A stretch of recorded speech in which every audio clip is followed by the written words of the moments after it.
Good evening, good day, good morning, depending on where you're from.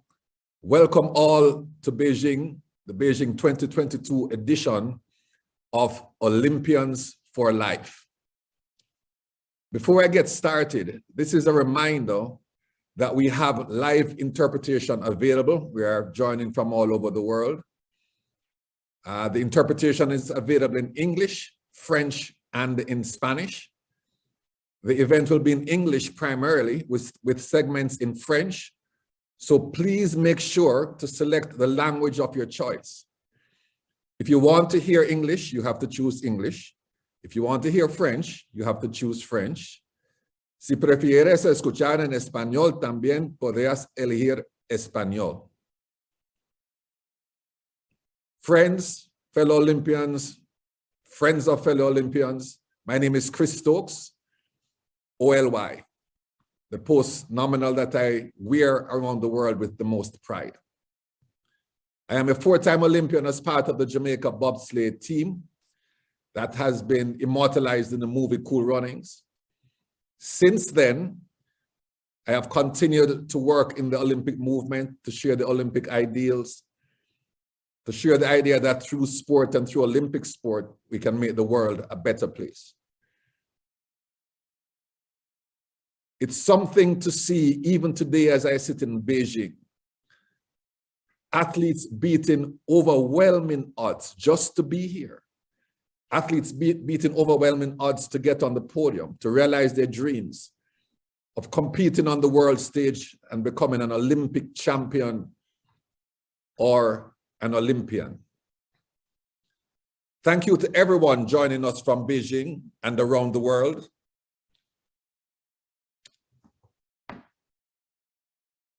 They really, for this special celebration, it's what I consider the top of the line event on the World Olympians Association calendar. We are apart together in different places, but this is one of the many OLY House Beijing 2022 activities brought to you by the World Olympians Association. We are here today to honor those who have also excelled in their lives, who will inspire another generation of persons in everyday life and Olympians.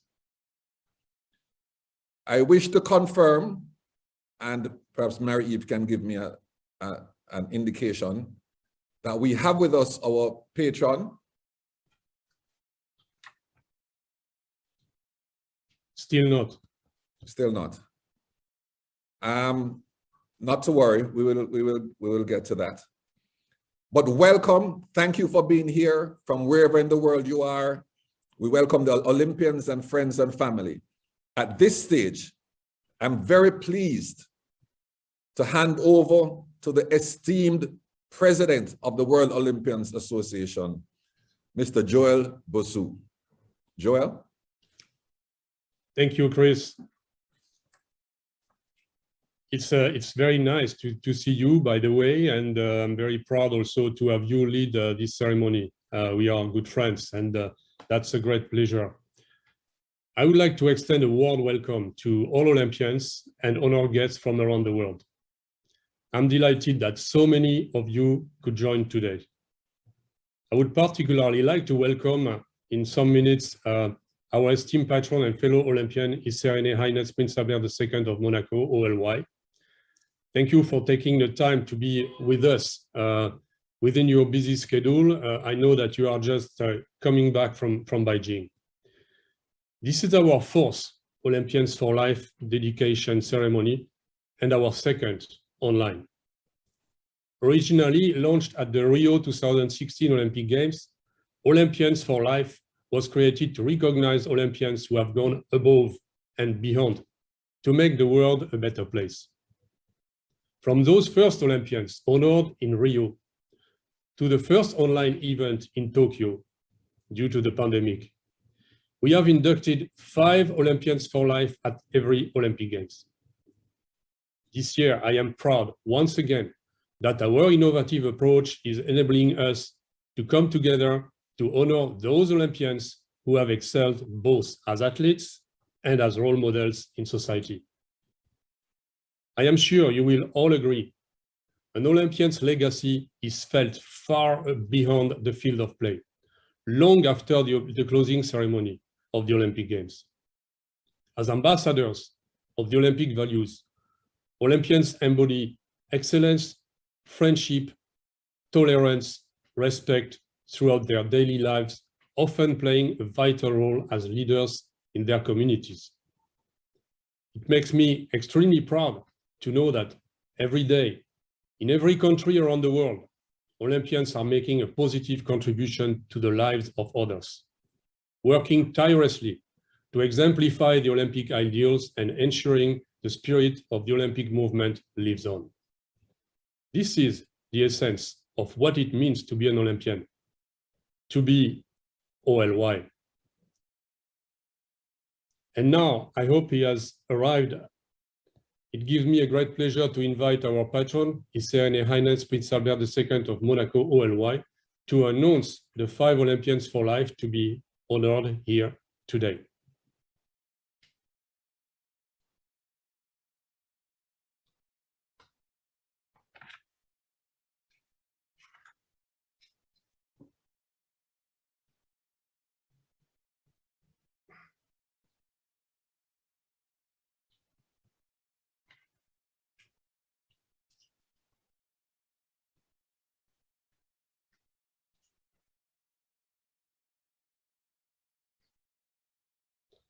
I think Prince Albert is not available for the moment.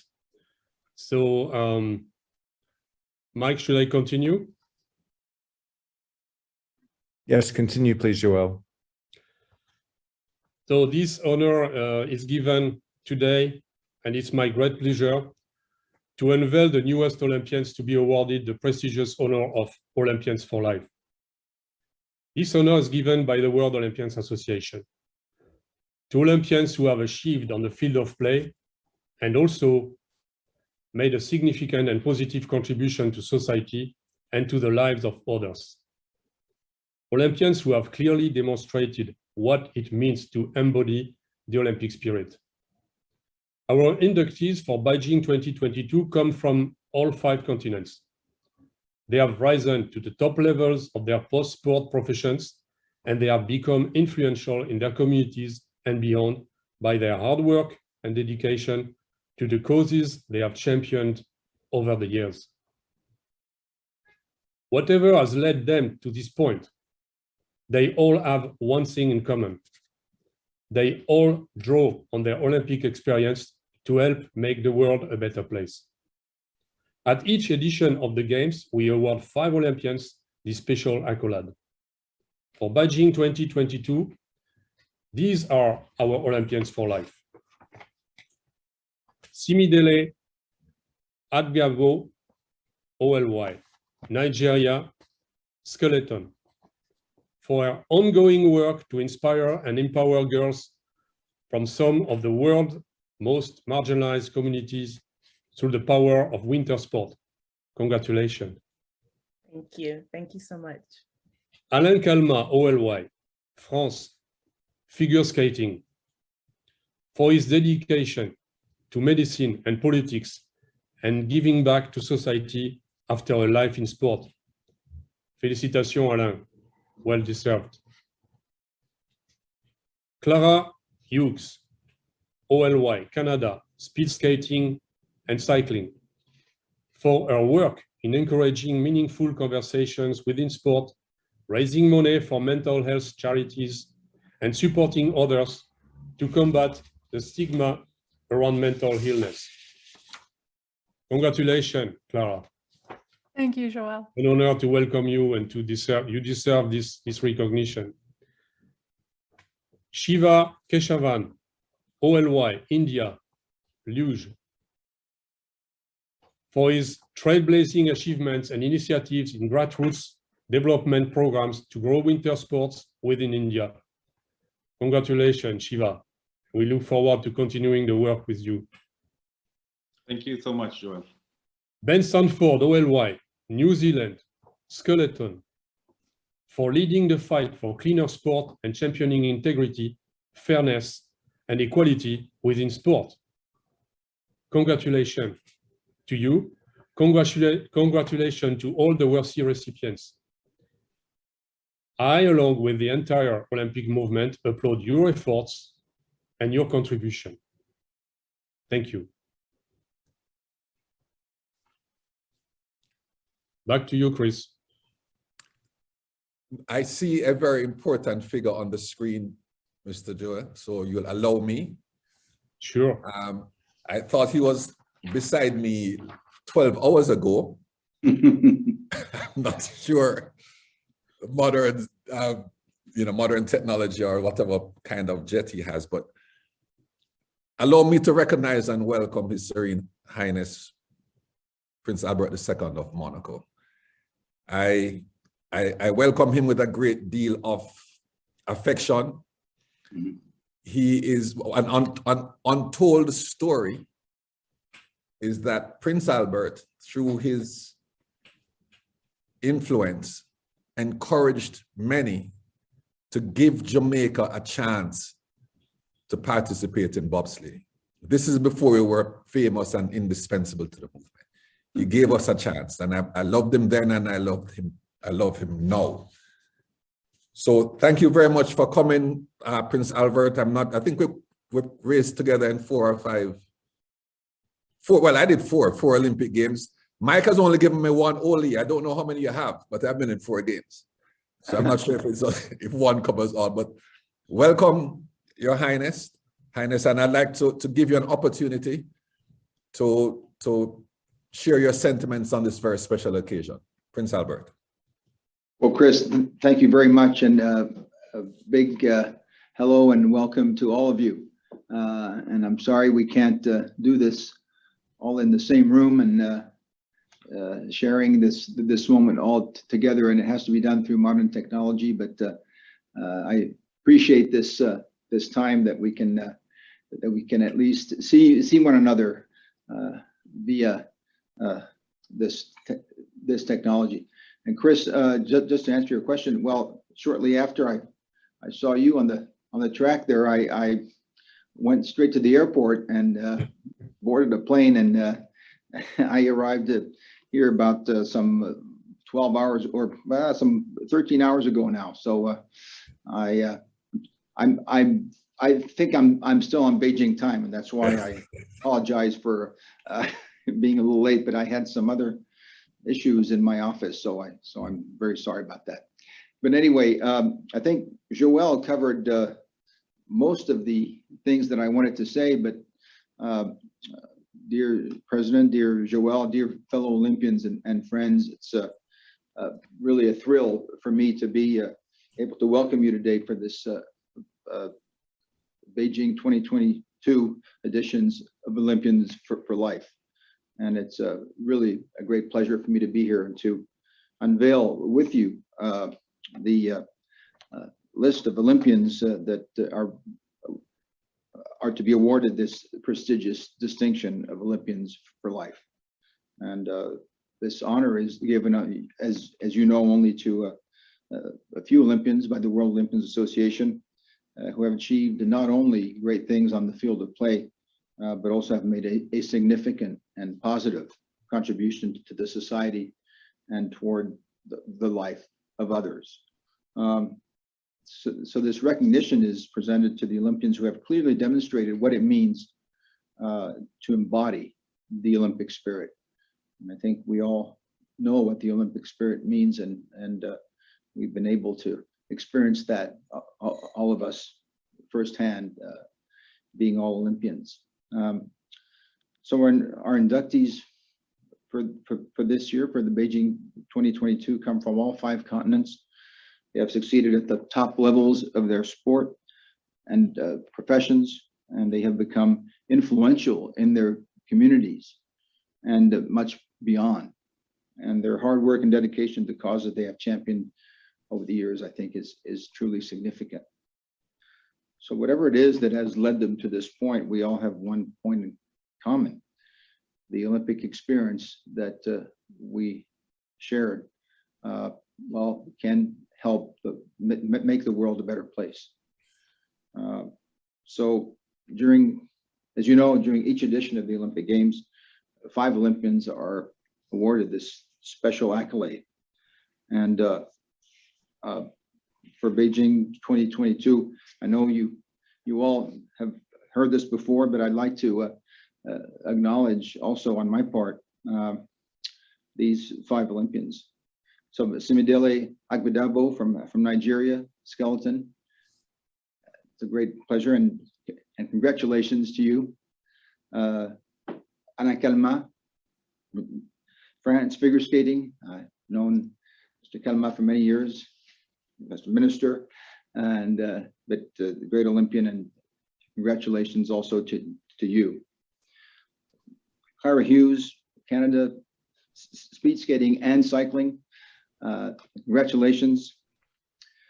Shiva Keshavan, India, luge. It's great to see you again. Ben Sanford, also skeleton, New Zealand, which is becoming now almost a powerhouse in skeleton. You have a girl that's doing very well there in Beijing. So going great. Congratulations. So congratulations to all of you for all your achievements and for leading the fight also for cleaner sport and for being the champions of integrity, fairness, and equality within sport. So really my sincere congratulations to all of you. And along with Joël, along with the family of Olympians around the world, and on behalf of the Olympic movement, I really think we should applaud all your contributions and your hard work and dedication. So thank you all very, very much, and my heartfelt congratulations. Chris, back to you. Yes, thank you very much, Prince Albert. It's really an honor to have you here. It has added an ear to the occasion, and it's really very good to have you in our presence. The rest of us will remain on because we don't have a principality to run, but I will ask you if you would just give us a moment to take a picture. So hopefully we're ready. So I'm going to count to 3, and if we could get our smiley faces. There you go, Simi. If we there's the exam. Get our smiley faces on so we can catch a screenshot, right? After 3. 1, 2, 3. Okay. I trust we captured that. Prince Albert, sir. Thank you all very much. Thank you very much. Thank you. Pleasure. Thank you.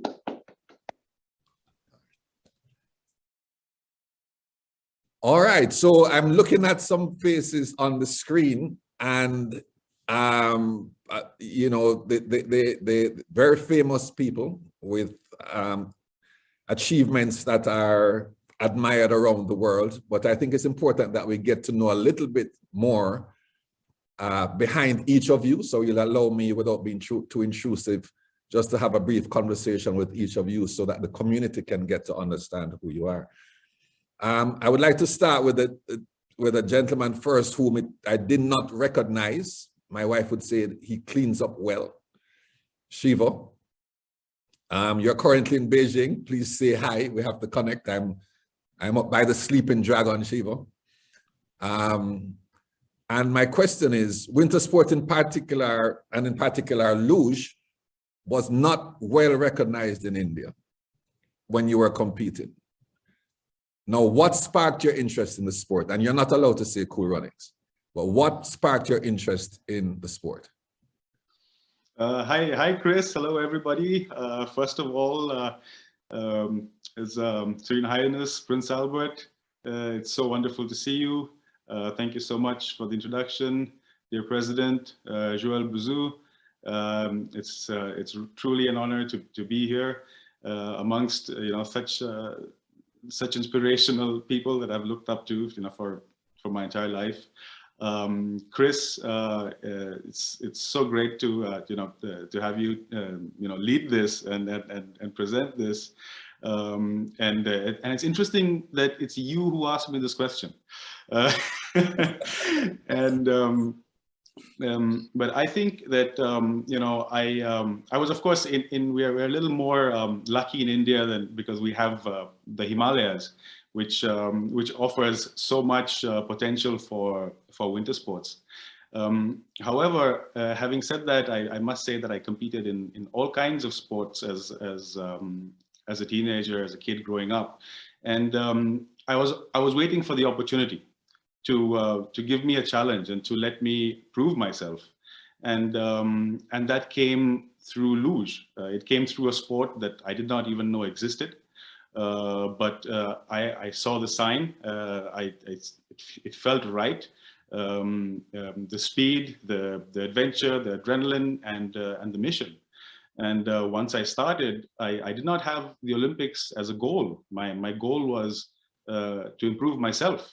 My goal was to prove that I am capable, even though I come from a remote part of the world that maybe nobody heard of, but today people would have heard of village Vashisht, Manali in the Himalayas.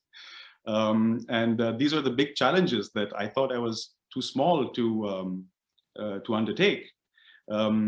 Even when I did qualify for my first Olympic Games in Nagano, I was the only participant from India. And the people who made me feel at home was the team from Jamaica, who came up to me and we spoke, and you know, I all of a sudden all my feelings of you know, being separate from everybody else, being alone, it dissolved, and I realized that we are one big family. We share the struggle, we share so much, and of course much further down the line, in fact, if in one of my conversations with His Highness Prince Albert in Salt Lake City, we spoke about ethics, and we spoke about clean sport, and we spoke about the larger picture of sport. And then when I met Joël, another couple of Olympics down the line, we spoke about the universal power of sport, and how sport is not just for us, not just for the field, but it's for the whole world to, you know, to be elevated into, you know, in this international spirit. So I know I've really stretched your question, but there's so much I would want to share with all of these incredible people over here. Yes. What I will say is that everything is connected going back. From Prince Albert saying, give the guys a chance, to 98 was my last games. And I will get on Clara's case in a little bit, because she has caused me great problems in my life. But just one quick follow-up question. The Winter Olympics are as Olympic as the Summer Olympics. What do you think can be done to increase the participation in Winter Olympics for nations such as ours, India and Nigeria and Ghana and all up, you know, all up and down, you know, Asia? What I mean, we are in China now, but what the broader Asia question, what do you think can be done quickly, Shiva? Thank you, Chris, for that question. I think it is extremely important. And I think that we are strong because we are diverse. And the Olympics appeals to the whole world because we feel that the best of the whole world is represented. And so I think, in my humble opinion, diversity and inclusion is an extremely important part of the Olympic Games, because it recognizes that we all come from different backgrounds and we all have our own battle to overcome, which is our battle within ourselves, with our situation. And of course, the Olympics is the highest level of sport. So we hold ourselves to a certain standard, which is what makes us Olympians. But diversity is what makes us unique, and what makes us strong, and what makes our message universal. So I think it's important to consider that. Yeah, well, thank you very much. You may want to speak to Aline about getting into public service, because I feel inspired by just speaking to you here. Clara. Hello, Chris. Good morning. Good morning. I was in training for the Seoul Olympic Games in 1988. And my brother Dudley Stokes calls me and says, I'm doing this sport. It's kind of weird. Come, you may even get to meet a prince. I said, I essentially gave up track and field to go to my first Winter Olympic Games. I went back, did not make my Summer Olympic team. And I was on record as saying, well, it's really very difficult to make a summer and a winter team, and it would be impossible to medal in the summer and the winter. And then along comes Clara Hughes, that just threw a bomb in my entire theory of athletic performance. Could you speak to us a little bit, please? And I would love you, I have to meet you and just chat with you and get your autograph one day. But for now, please, could you just share with us, at a high level, that experience? Because you are elite among elite. And I'd just like to hear from you a little bit, Clara, please. Thanks so much, Chris. And before I start, those Olympics that you competed in so beautifully, you and your team, I'll never forget. That was the Olympics that inspired me as a 17-year-old. I was in another part of Canada doing a lot of things wrong in my life, and those Olympics sparked this dream inside of me. I do want to acknowledge before I begin that those Olympics, and right now I am in Canmore, Alberta. I'm on Treaty 7 territory, the ancestral homelands of Blackfoot, Tsuut'ina, and Stoney Nakoda peoples. It's important to acknowledge the existence from time immemorial to now to the future for always Indigenous peoples. And I'm grateful to have friends in every one of those communities. I've skied with the kids and been so inspired by their spirit, their tenacity, and their drive and determination, just like Olympic athletes. I want to say to everyone, all of you, Ben, Simi, Alain, and Shiva, congratulations. I am so honored to be in this cohort with you. I think we have, we're all creatures of ice. Alain, your skills on the ice far supersede what I did as a long track speed skater. I went straight and turned left. And the rest of you, you are all just wild and so brave. And yeah, I was in long track, the most boring Olympic winter sport. So, but to answer your question, it's all about trying. And I was inspired by seeing another Olympian. I saw Gaëtan Boucher skate in Canada in his home Olympics at the time in 1988. He didn't win a medal. He didn't defend his Olympic gold medal that day. But what I witnessed was someone giving themselves to something, giving every cell of their being to trying to be excellent at something. And that inspired me to be better in my life. It sparked my Olympic dream. I ended up being a speed skater. And as happened to you, Chris, someone recruited me into cycling, a sport I didn't know existed. And I just went from there. And it was always about trying to do something special and finding the best of me that I could bring to the line every single time and taking those opportunities. Wow, thank you so much. I would like to touch on something a little bit though. Through the years in sport, you hear people talking about toughing it out. And, I remember on my way home from the Calgary Games after all the pressure, feeling overwhelmed, and I had to go in the bathroom stall in an airport and take up my helmet, and I put my head down on my helmet and I cried. And it was a time when you were not allowed to have emotions or mental health or strength issues. You have taken this on head on with the Let's Talk campaign. I think it's important to just take a moment, Clara, for you to talk about that and for us to say, look, it's there, it affects all of us. It is not something that we have to hide anymore. And to empower each of us to recognize that as much as our muscles are part of our being, our psyche is too. Could you talk to us a little bit about that, please, Clara? Absolutely, Chris. And, I think as athletes, we're so used to showing how strong we are, how resilient we are, how brave we are. And I spent so many years of my athletic life in summer and winter, sometimes failing, sometimes succeeding, but always showing that side of myself that I will finish no matter what. And I realized throughout those years, in my own struggles with my mental health, with addiction, deep struggles that pulled me away from the playing field at time. And again, like you, Chris, it was suffering in silence and enduring these very, clear medical conditions in silence, not knowing how to get help, not knowing how to articulate what this is or understand it inside. And so after so many years of, as this conversation opened up and as people helped me and I had professional help to heal, and as I walked that athletic path, I also walked a healing path. And for me, competing at home in my own home Olympics in 2010, I realized I had spent all this time sharing the joy.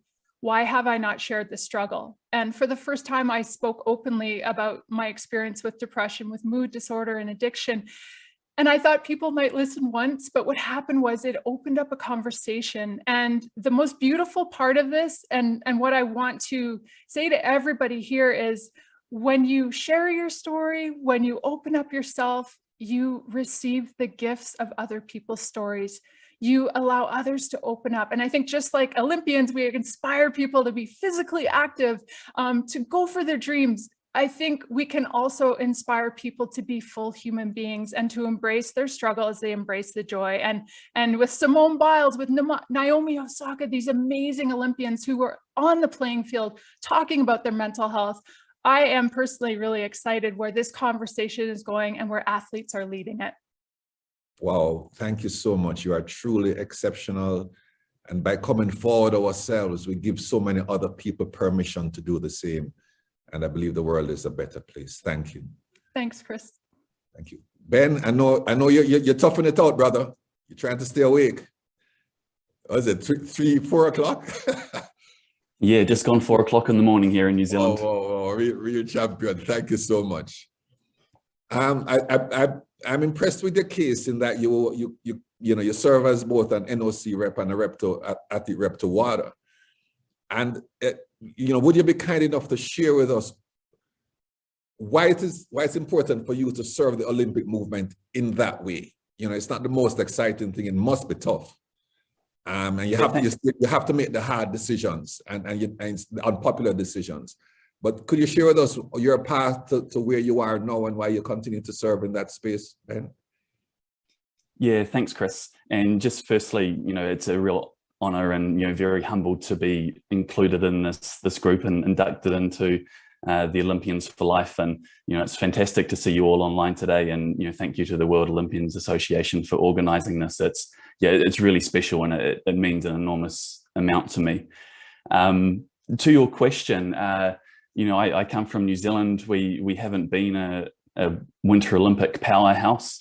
And I was in a sport doing skeleton and sliding, head first down a track. And one of the things I realized really quickly with that is, there wasn't a big support structure around me. I didn't have a big national federation.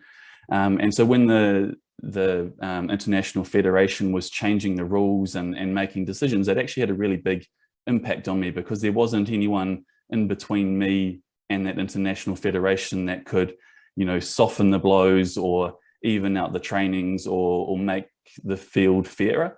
And so, these decisions, they had a really big impact. And so I became very involved in international bobsleigh and skeleton and became the skeleton athlete representative there. And that really opened my eyes to what was going on with athlete representation. And it really, from the first day on, it really hit home that it's so incredibly important to have athletes at the decision-making table. And if there's, an agency or an entity that's making decisions about athletes, then athletes need to be there and need to be part of that decision-making process. And, that means that athletes are valued. It means that they're heard. It means that the decisions are better because there's more diversity. It improves the sport, and athletes have the most to win and lose here. They're investing so much, to be at the Olympics, to, just to turn up on the field of play. And so, it's incredibly important that athletes have a say and that we're well represented. And that's across sport, whether it's the International Federation or your Olympic Committee or, where I am in WADA as well. Like, we need to be part of those decisions because there's so much at stake. Indeed, but I would want to pause, Ben, to say that it is easier to complain in the locker room than to decide to be at the table making the hard choices. And I want to congratulate you for that and for your example, and hold you up as an example to other athletes. One of the things that troubles me, though, is this sort of cloud around athletic performance, especially when it's exceptional. You know, there are those who would want to go there first. That is why this guy is so fantastic, or this girl is so fantastic.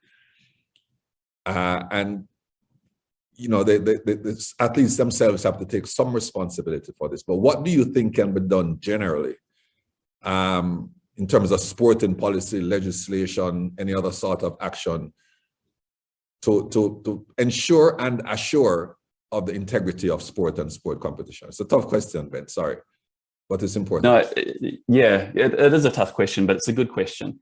Yeah, there's an enormous amount that can be done. And I think, you know, like we're all Olympians and we're used to, you know, working towards a goal and that sort of continual improvement. And that's how I would look at things in this space as well. Like we need to continually improve what we're doing in sport integrity. We need to continue to improve our policies and our legislation and our processes. I once had a coach, he's a German coach, and he once said to me after I got to the bottom of the track, he said, you know, you're either getting better or you're getting worse. And at the time I really disliked it. And I was like, oh, that's really silly. That doesn't make any sense. But it actually does when you think about it. And we all sort of sit on this continuum. And I think in the field of integrity, you know, we have to continue to make improvements and we can't stand still. Like we have to continue to fight for fair sport and clean sport and equality. And, you know, it's terrible, you know, that we have these issues, but we do. And so we have to continue to work on them. And, you know, we want to stand on the start line and know that we're all playing by the same rules. And that, you know, we can turn up and give our best and that our best will count. And so, you know, I think it's incredibly important. And there's, you know, if I was to go into details about what we could do, there's an enormous amount. I think, you know, whether it's access to justice or, you know, making athletes aware of their rights, improving their rights, you know, improving safeguarding, you know, improving remedy for athletes. There's an enormous amount of, you know, things that we can do with the rules, with processes, with providing resources that can help athletes and also help sport as well to make it cleaner, fairer, you know, more equal. But we need to keep all of us, you know, all of us are in the same boat together. We all need to keep on working on this. What I will say, Ben, in closing and talking to you is that things are not going to get better by themselves. So your effort is important. And don't worry, Ben, if you don't see your effort materializing today. Be comfortable planting trees under whose shade you will not yourself sit. But just do the work and let it unfold is what I would say to you, and you're well appreciated. With your permission, I will go on to the African Queen. Ben? Simi, everybody sends their love. We miss you at the track. Thank you. Thank you. I wish I could be there, but yes, we're here and I'm so glad to be here. Congratulations, everyone. Yes, so good to see you. Thank you. I have a lot of friends from Nigeria. I'm sure many of them are on now giving me a hard time. You know how your folks are, you know, kings of the world. But I think it's very important as I walk around the track now and I see the diversity in athletic performance. And Prince Albert will know exactly what I'm talking about. And it doesn't matter the country. Whether you're German or Dutch or whatever, the diversity is a beautiful thing and it represents the Olympic movement. The Olympic movement, the Olympic Games are for the world, not for that corner, right? And it's so good to see your participation. I want to encourage you. But could you speak to us a little bit about, you know, being the, you know, you're the first Nigerian, the first athlete from Nigeria to compete in skeleton. You happen to be a Black woman, so that carries whatever it carries with it that you need, that I know that you're proud of. But what do you think is needed to improve participation in winter sport among black, as Jasmine always, black, brown women from Asia, Africa, Southeast Asia, Australia, Aboriginal people in Australia. What do we need to do so that people feel I belong? We want them to have Shiva's experience. I come here and I feel like I belong. What do you think we need to do or can be done to bring that about? Yeah, I think it's quite a complex kind of topic. There's a lot of layers to it. And I think we first have to start by understanding where we're at. In Pyeongchang, at the Olympic Games that I competed in, roughly 70% of the participants were either from the Americas or Europe. So that is a huge chunk, right? 70%. That's not representative of the world. So how do we move from there to really creating a space where we can really see a wider spectrum of humanity, and specifically for women, because roughly, I think the Winter Games we were about at 45% or so in Pyeongchang. I think we're moving a little bit closer to 50 now, but we still have a ways to go. And I think there's two things that can really help move that forward.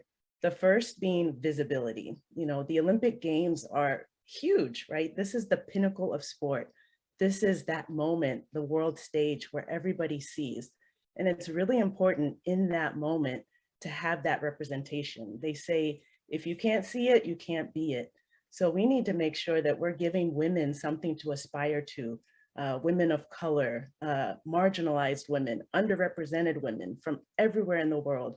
I want them to be able to watch the games and see themselves represented. So that matters, visibility. The second piece is access. How are we enabling access? There are tons of barriers to play, to get into winter sport, to get to the starting line. As a woman coming from the continent of Africa, just getting there can be so tough. And we probably all have a shared experience. Winter sports are not easy. Financially, geographically, there's so many barriers in play. And as Ben says, are we all playing by the same rules as well? When we look at things like gender equality, perhaps, what is the split of men and women in each of the sports? And so if we look at just how can we break down those barriers so access just becomes a little bit easier for everyone, I think those are the two things that will help move things forward: visibility and access, and that will go a long way. Wow, thank you very much. I know there is commitment to it, but these sorts of movements need champions, and I want to encourage you to stay in the game. Stay in the game. What you're saying is important.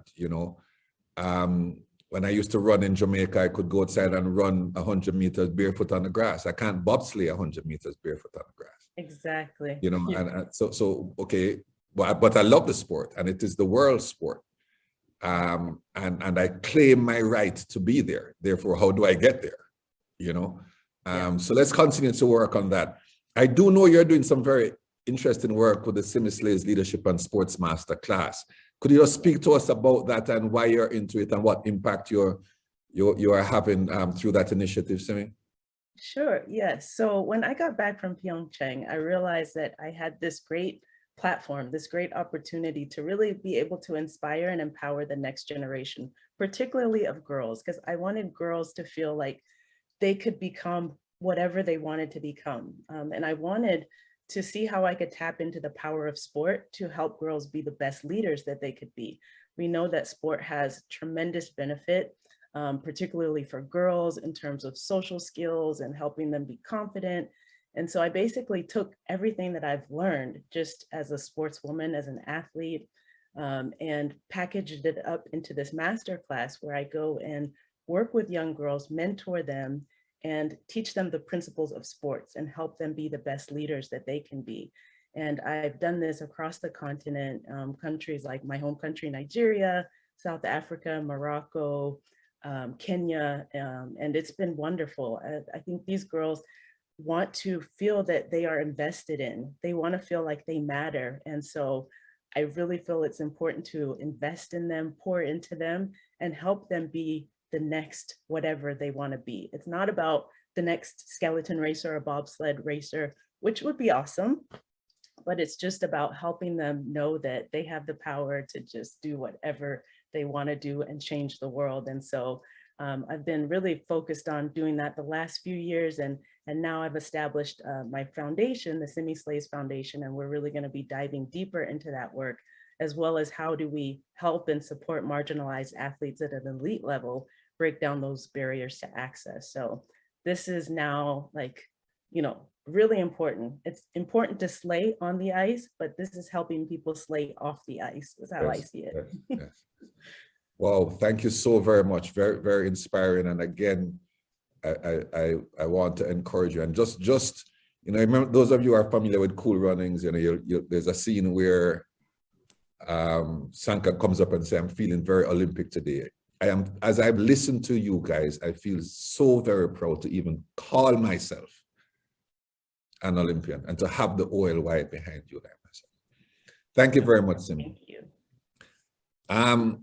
Alain, I am an English and a Spanish speaking person, so you'll forgive me despite the best efforts of my wife at home and listening to tapes, my French is not very good.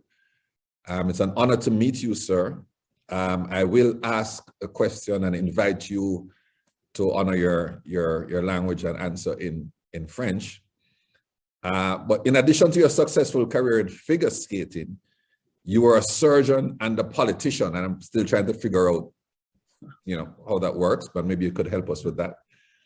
Can you tell us more about what made you decide to dedicate your time to these professions, to these activities after sport? Alors, vous me posez une question un petit peu compliquée, comme l'ensemble de ma carrière, justement, parce que j'ai fait un certain nombre de choses simultanément. Bon, bien sûr, j'ai commencé par le patinage, parce qu'il faut commencer très tôt pour devenir un champion de patinage artistique en particulier, mais aussi en vitesse d'ailleurs. Et le patinage artistique, comme vous le savez, a toujours été très impliqué dans les Jeux Olympiques, puisqu'il a commencé dès les premiers Jeux d'hiver en 1924. Donc, le patinage est véritablement impliqué et baigné par les Jeux Olympiques. Personnellement, j'ai commencé dans la famille olympique en 1956, à l'âge de 15 ans, à Cortina d'Ampezzo, où j'ai terminé 9e de la compétition. Je n'ai jamais quitté cette famille jusqu'à maintenant, d'ailleurs, et ceci a diverti, comme vous l'avez indiqué. Alors, tout ça, ce nombre d'années considérable, m'a imprégné des valeurs olympiques, et je dois dire que, pour être un petit peu, comment dirais-je, rapide, surtout je considère que les Jeux Olympiques et bien sûr les compétitions internationales dans leur ensemble ont développé chez moi deux choses importantes. D'abord, la perception claire de la réalité des événements, qu'ils soient positifs ou négatifs. Et surtout, ça m'a appris à ce qu'on appelle la résilience, c'est-à-dire la possibilité de rebondir en tout état de cause quand vous avez besoin, justement, sur le plan psychique autant que physique. Alors, ces deux principes fondamentaux m'ont aidé à réaliser, je crois, positivement mes activités sportives, professionnelles et politiques et sociales, souvent simultanées. C'est ça qui a été mon vrai problème. La première difficulté a été de concilier le patinage de compétition et les études médicales, puisque j'ai arrêté l'année d'après les Jeux Olympiques d'Innsbruck, où j'ai été médaille d'argent. J'ai fait une année de plus pour être champion du monde, parce que le médaille d'argent, c'est bien, mais justement, j'ai voulu essayer de faire une année de plus, et j'ai eu la chance de gagner les championnats du monde l'année d'après. Vous savez, devenir chirurgien, c'était une vocation qui m'a prise plusieurs années avant la fin de ma carrière. C'est pour ça que ça a été difficile. Et j'étais obligé d'organiser mon temps entre la faculté, la patinoire et la compétition. Et je dois dire que les Jeux Olympiques, tout ce que j'ai appris au niveau des Jeux, comme patineur bien sûr, et par la suite dans d'autres circonstances, comme juge international, et puis ensuite comme accompagnateur comme ministre, et puis ensuite à la Fédération française des sports de glace. Je dois dire que c'est quand même les valeurs olympiques qui m'ont appris tout ça.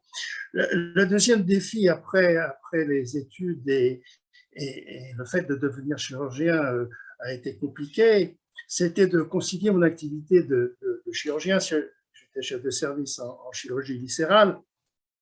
Ça a été de le concilier avec ma carrière politique qui, là, effectivement, n'était pas prévue. Effectivement, c'était fortuit puisque on m'a demandé, en fait, le président François Mitterrand m'a demandé d'être le ministre de la Jeunesse et des Sports. Et je n'ai pas pu résister au fait d'essayer de faire le mieux de ce que je pouvais pour faire avancer les choses au plan sportif pour les jeunes surtout, mais également pour les compétitions. Alors cela, effectivement, a mis un peu mon activité chirurgicale en sourdine pendant les 2 ans de ministère. Et par la suite, j'avais été un petit peu, si vous voulez, impressionné par aussi la vie politique, parce que ça n'est pas que mauvais, la politique, ça peut être aussi positif pour faire avancer les choses, comme on dit. Et alors là, bon, j'ai repris mon activité médicale, mais j'ai continué effectivement comme député et comme maire, et je dois dire que c'est vraiment le sport et en particulier les valeurs olympiques qui m'ont permis parfois de tenir le coup, parce que là, c'est tout à fait autre chose. Et puis, après, eh bien, quand je suis arrivé à la retraite, j'ai eu la chance de devenir président de la commission médicale du comité olympique français, et je dois dire que ça a terminé pratiquement, enfin, j'ai encore des activités, mais une carrière qui était très souvent double, parfois triple, mais tout ça en faisant un petit peu le funambule, en faisant disons, du jonglage de temps et aussi en ayant acquis en définitive une certaine technique du temps, de savoir bien réaliser ce qu'il fallait au temps que l'on avait avec nous. Donc, je dois dire que c'est comme ça que ça s'est passé. Simultanément, plusieurs choses. Je ne l'ai pas souhaité d'emblée, mais j'ai toujours souhaité ce que j'ai fait. Et je pense que les Jeux Olympiques, que l'Olympisme, bien sûr, je suis du pays de Coubertin, ça je ne l'oublie pas, mais je reconnais que tout ce qui se fait au niveau du CIO, ce n'est pas toujours parfait, mais c'est souvent très, très bien. Et je dois dire que je les félicite beaucoup. Thank you very, very much. Yes, very, very, very much. You're an inspiration. I mean, that you obviously have a very diverse and accomplished life. There's a word now that describes persons like yourself. I think it's a multi-potentialite. Am I getting that right? Those folks who understand these things, which I'm trying to learn. Well, thank you very much. Thank you very much, Elena. You will allow me. Je ne sais pas. Oui. Thank you. You'll allow me to go. Je ne sais pas. Pardon, excusez-moi, vous voulez peut-être me poser une question? Sure, please. Oui, mais écoutez, d'abord, je voudrais dire que c'est un honneur particulier que je ressens aujourd'hui d'être honoré par la World Olympic Association comme c'est une structure absolument formidable, une idée formidable. Merci, Monseigneur, d'avoir fait cela avec, bien sûr, l'ensemble du CIO, le président Bach en particulier, mais je crois que, bien sûr, ça date depuis un certain temps, et Joël, bien sûr, Joël Bouzou, qui est notre président. Merci à tous de faire vivre cette structure qui est très importante, je crois, pour les Olympiens qui savent qu'ils sont reconnus par leurs pairs, et ça, c'est quelque chose de magnifique d'être reconnu par ses pairs. C'est peut-être la meilleure chose qui peut exister. Je voudrais dire aussi que l'Olympisme est une doctrine essentielle de valeurs humaines et sociales. J'ai été particulièrement impressionné de voir à Pyeongchang les délégations de la Corée du Nord et de la Corée du Sud défiler ensemble. Ce n'était pas la première fois lors de l'ouverture des Jeux, lorsque j'accompagnais donc l'équipe de France comme président de la commission médicale. Bon, il ne faut pas non plus rêver, la trêve olympique antique n'est malheureusement pas respectée comme il devrait l'être dans les Jeux modernes, mais je reste malgré tout optimiste, bien sûr à condition que le mouvement olympique continue et accentue ses actions, et je crois que c'est un bon rappel que l'olympisme, tous les 2 ans, puisque 2 ans c'est l'hiver, 2 ans c'est l'été, ça fait 4 ans l'Olympiade de toute façon. Je crois que c'est le moyen de rappeler à l'ensemble du monde qui aime le sport en général, je crois partout, que ce qui est important c'est d'essayer de s'entendre au mieux dans l'excellence.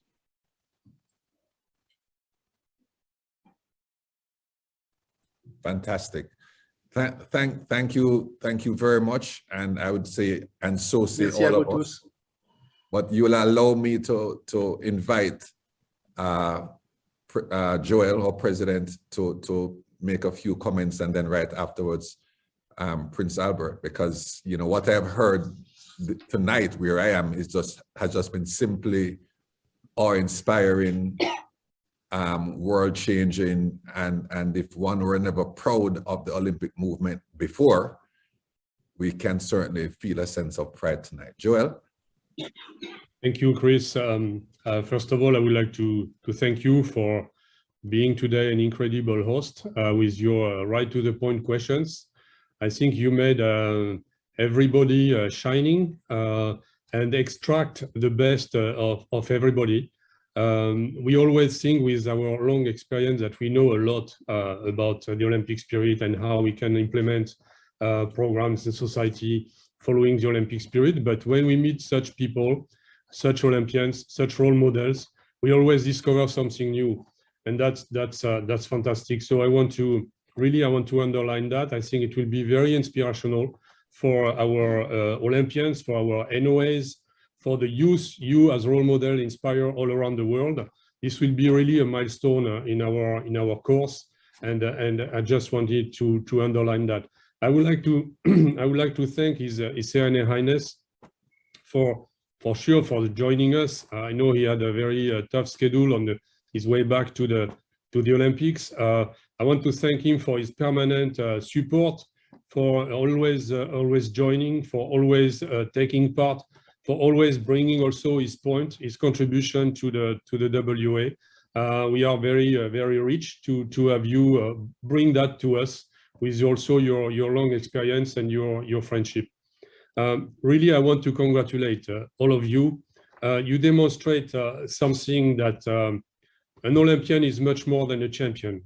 An Olympian is a special champion, a champion who has reached the international level, the best international level, but a champion who has lived with others at the international level and with others in the Olympic village, a champion who is embracing all cultures, who is at the end embracing diversity, and who is able to influence, to inspire the others, so that at the end, in a very practical way, we can change the world. I know, Chris, that you want to talk about peace and sport later. We can do that later. But really, thank you. You have brought something more to this house, to the World Olympians Association, and to Holy House. Thankfully, today we did not need a PCR to attend this meeting. But really, I enjoyed the meeting, and I think a lot of people and Olympians watching us will do it. Back to you, Chris. Thanks a lot. Yes, thank you very much, President Bosu. I would like to extend the opportunity to His Serene Highness Prince Albert to say a few words. Prince? Well, Chris, thank you very much. Joël, thank you also for your kind words. Very briefly, because I really have to run. I have another meeting in another room not too far away, but I have to leave you. But thank you so much, everybody. It's been a wonderful moment, and thank you for sharing all those wonderful thoughts, and you're really an inspiration to a lot of people and to all of us. And so, thank you so much. Merci infiniment, cher Alain Calment, pour vos paroles aussi. Ça m'a vraiment fait très plaisir de vous retrouver. So thank you all very much. And Chris, you keep well and stay safe there. And for all of you in Beijing, actually stay safe. And we'll be following all of you. And we'll be keeping a close eye on all the activities, all the Olympians activities, not only during these games, but of course, year round. And you know you have my support and my commitment forever. So thank you so much. Thank you. Thank you very much. Thank you very much. Okay. All right. We're going to release the prints, and we're going to wrap. I just want to do 2 more pictures, friends, before we close off.